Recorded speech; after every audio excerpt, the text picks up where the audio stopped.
Hey everyone, welcome to the zero filter trader. और आज है 16 जनवरी और अभी हो गया मार्केट क्लोज। और मैंने आज बुक किया है लगभग 9,000 का लॉस। सबसे पहले हम लोग डिस्कस करते हैं निफ्टी के चार्ट को। आज दिन भर निफ्टी का मूवमेंट कैसा रहा और मैंने कब अपने पोजीशन को एग्जिट किया और क्यों एग्जिट किया। तो सबसे पहले मैं ट्रेडिंग व्यू में निफ्टी के चार्ट को ओपन कर लेता हूँ। तो अभी मैं ट्रेडिंग व्यू ओपन कर लिया हूँ और निफ्टी के चार्ट को ओपन कर लिया हूँ। ये करंटली 5 मिनट का जो चार्ट है उसको मैंने ओपन किया है।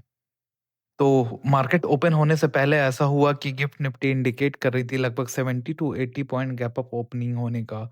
और ऐसा माहौल बना हुआ था कि मार्केट आज ऊपर जानी चाहिए। इसके पीछे का रीजन था इन्फोसिस की अच्छी रिजल्ट।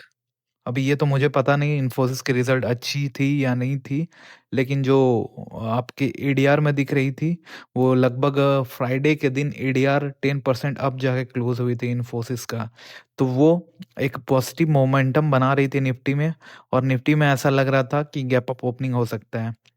तो उसी के बेस पे 40 से 50 पॉइंट गैप अप ओपनिंग हुआ। उसके बाद वो मुझे ऐसा लगा कि इस टाइम पे मुझे एग्जिट कर जाना चाहिए, क्योंकि मेरा जो पोजीशन था वो रेशियो पुट स्प्रेड था और वो एक डेविड स्प्रेड था। डेविड स्प्रेड का मतलब होता है एक साइड आपको अनलिमिटेड लॉस और दूसरे साइड भी आपको लॉस होता है। तो अप साइड में मेरा लॉस था लगभग 50-60 हजार। और ये थोड़ा एग्रेसिव मैंने पुट का पोजीशन बनाया था, क्योंकि मैं एक्सपेक्ट कर रहा था कि इन्फोसिस का रिजल्ट उतनी अच्छी नहीं होगी।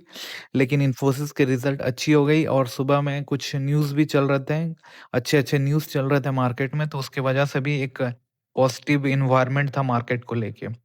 और मार्केट जैसे ही ओपन होती है, ओपन होने के मैं 5 से 10 मिनट के अंदर अपने पोजीशन को क्लोज़ कर देता हूँ 9,000 के लॉस पे। और जैसा मैं एक्सपेक्ट कर रहा था कि मार्केट यहाँ से ऊपर जानी चाहिए, एग्ज़ैक्टली मार्केट उसी तरह मार्केट ऊपर तो जाती है, लेकिन ऊपर जाके सस्टेन नहीं करती है। और मैं यहाँ कहीं बुक तो कर लिया था, ऊपर जाके यहाँ कहीं सस्टेन नहीं करती है। मैं यहाँ पे ट्राई तो कर रहा था कि मैं एक पोजीशन बनाऊँ, यहाँ पे ट्राई तो कर रहा था नीचे की तरफ के लिए पोजीशन बनाऊँ। और मार्केट यहाँ से यहाँ गई और यहाँ से नीचे आने लगी। तो मुझे ऐसा लगा कि यहाँ से एक पुल बैक आना चाहिए, डबल टॉप टाइप का कुछ पैटर्न बनेगा तो मैं इसमें एंटर करूँगा, लगभग 25,850 के अराउंड आएगी दोबारा से तो।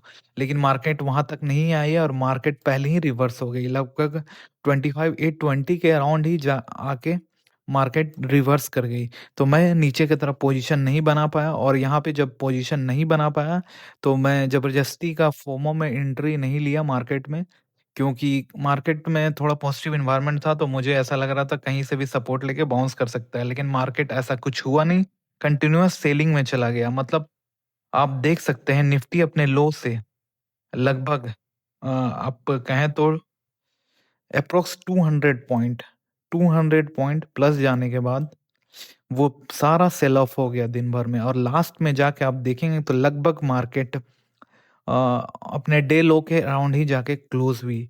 तो ये चीज़ तो मैं एक्सपेक्ट नहीं कर रहा था और इसी की वजह से मैं अपने पोजीशन को एग्जिट कर गया और यहाँ पोजीशन नहीं बना पाया। उसके पीछे का भी रीज़न मैं आप सभी को शेयर कर दिया। अब हम लोग बात करते हैं कि मंडे के दिन मार्केट क्या हो सकती है। और सबसे पहले मैं आप सभी को बता दूं कि इस वीकेंड में रिलायंस के रिजल्ट आने वाले हैं, एचडीएफसी बैंक के रिजल्ट आने वाले हैं और आईसीआईसी बैंक के भी रिजल्ट आने वाले हैं। ये तीन निफ्टी के बड़े बड़े स्टॉक है, ये काफ़ी ज़्यादा मार्केट को हिलाने का दमखम रख सकते हैं। तो ये इनके रिजल्ट पे भी डिपेंड करेगा कि मार्केट मंडे को क्या हो सकता है। लेकिन मैं अगर टेक्निकल की बात करूं, मतलब जो चार्ट जो बता रहा है उसके अकॉर्डिंग मैं आप सभी को बताऊं, तो मार्केट में काफ़ी ज़्यादा ऊपर से सेलिंग आ रहा है। तो मैं मंडे को भी एक्सपेक्ट कर रहा हूँ कि इस पॉइंट से ज़्यादा, मतलब 25,800 को मार्केट ऊपर की तरफ नहीं क्रॉस करनी चाहिए।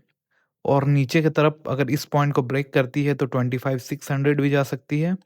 और अगर इस लेवल को क्रॉस करती है तो मार्केट लगभग 25,500 को भी टच करने आ सकती है। अगर कोई भी रिजल्ट खराब रहा तो मार्केट 25,500 को भी टच करने आ सकती है। एक ही कंडीशन में इस लेवल को रिस्पेक्ट कर सकती है मार्केट, वो है इधर कहीं गैप अप ओपनिंग होने पे ही मार्केट 25,670 को रिस्पेक्ट कर सकती है। अदरवाइज मार्केट में काफ़ी ज़्यादा चांसेस है कि सेलिंग आ सकती है, क्योंकि आज भी एफआईआईज ने जमकर बेचा है। तो काफ़ी ज़्यादा चांसेस है कि मार्केट नीचे आ सकती है। और मार्केट की सेलिंग को देखते हुए मैंने मार्केट क्लोजिंग के टाइम पे कुछ पोजीशन बनाया है और उसको मैं एक बार आपको सेंसिबल में दिखा देता हूँ और मेरा एग्जिट प्लान क्या रहेगा उसमें वो भी आप सभी को मैं शेयर कर देता हूँ। तो सबसे पहले हम लोग सेंसिबल खोल लेते हैं। तो आज जो मैंने पोजीशन बनाया उसका पे ऑफ ग्राफ इस तरह से आपके सामने दिख रहा होगा। ये बेसिकली एक कैलेंडर स्प्रेड है। इसमें मैंने करंट वीक का जो एक्सपायरी है उसको सेल किया है और जो नेक्स्ट वीक की एक्सपायरी है मतलब मंथली एक्सपायरी है उसको बाय किया है। इसके पीछे का रीज़न यही है कि मेरा जो व्यू है वो बेयरिश टू साइडवेज है। और अगर मैं मंडे की पे ऑफ ग्राफ की बात करूँ तो मंडे का पे ऑफ ग्राफ इस तरह से कुछ दिखेगा, लेकिन एक्चुअल में ये दिखेगा नहीं इतना, ये काफ़ी ज़्यादा प्रॉफिट दिख रहा है, ऐसा कुछ होने वाला नहीं है। ये मैक्स टू मैक्स 60 टू 70,000 का प्रॉफिट हो सकता है, वो भी मैं ज़्यादा बोल रहा हूँ, इतना भी नहीं होना चाहिए। लेकिन मान के चलते हैं इस तरह का पे ऑफ ग्राफ होगा और जो ऊपर की तरफ ब्रेक इवन होगा मुझे लग रहा है 25,780 के अराउंड ऊपर के साइड ब्रेक इवन होगा और नीचे की तरफ मुझे आइडिया नहीं है कितना हो सकता है। तो इसके पीछे का व्यू सिंपल है। मेरा जो थॉट प्रोसेस है वो बता रहा है कि मार्केट बेयरिश टू साइडवेज रहनी चाहिए। उसी के हिसाब से मैंने पोजीशन बनाया है और आज मैंने रेशियो पुट स्प्रेड इसलिए नहीं बनाया है क्योंकि ट्रम्प वीकेंड में कुछ भी बयान दे देते हैं और उसके वजह से अगर मैं पुट स्प्रेड बनाता हूँ तो नीचे की तरफ अनलिमिटेड लॉस हो जाता। मैं एक बार उसको आपको एक रेशियो पुट स्प्रेड सेंसिबल में बना के दिखाता हूँ। कुछ इस तरह का मैं put spread ratio put spread बनाने वाला था, लेकिन वो भी मैं डेबिट स्प्रेड बनाने वाला था और नीचे की तरफ अनलिमिटेड लॉस था। लेकिन मुझे ऐसा लग रहा था कहीं आज की तरह फिर से मार्केट कहीं साइडवेज ओपन हो जाए तो भी मुझे दिक्कत हो सकता है और ट्रम्प का कुछ स्टेटमेंट आ जाए तो काफ़ी नीचे कहीं ओपनिंग हुआ तो भी मुझे प्रॉब्लम हो सकता है। तो मैं अनलिमिटेड लॉस को नहीं लेना चाहता था वीकेंड में, इसकी वजह से मैंने रेशियो पुट स्प्रेड के जगह पे कैलेंडर स्प्रेड को प्रीफर किया है क्योंकि ये इतना प्रॉफिट नहीं दिख रहा था और ऊपर की तरफ मुझे लॉस इसमें ज़्यादा लग रहा था, तो मैंने प्रीफर किया आज कैलेंडर स्प्रेड बनाने का। तो देखता हूँ मैं मंडे को क्या होता है और मेरा जो एक्सपेक्टेशन है मंडे को अगर 50-60 पॉइंट मतलब 25,600 के अराउंड मार्केट खुलती है तो मेरा काम हो जाएगा।